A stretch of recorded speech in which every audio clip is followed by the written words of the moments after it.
Ensimmäistä paikkaa pitää edelleen Silja Sari.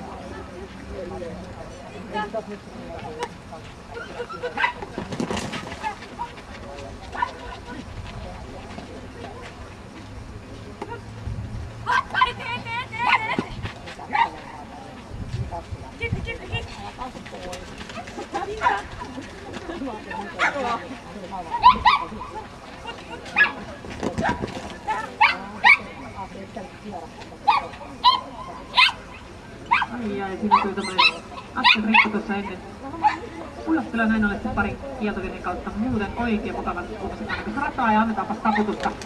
Siinä oli Mini Ykkösen ensimmäinen kilpailu, päästy siis tähän rataan muutetaan ja sen jälkeen jatketaan. Niin laittanut, että sen tuotto ei ole sitä, mitä olisi toivonut sitten ja sitten sanotaan mitä sanottiin, mitä on vähemmän semmoinen ollut. Eli mitä se tästä todellisuudessa on se. Eli se, että me puhutaan aikaa. Siellä oli aika 43-48. Hyvin juostiin siihen reippaasti alle ihan aikaa. Ylimääräisiä ja ylimääräisiä. Niitä on ollut koko ajan niitä ehtivilkoisia ollut aina. Aina siis, että koskiko mua.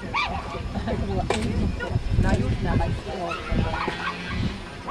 Just sille, että kun nousee kuntoon.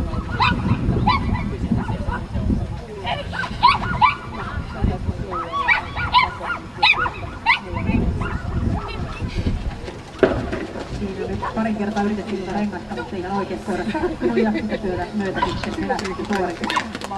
Aika paljon kiitoksia kaikille nyt Mini Ykköskilpailijoille.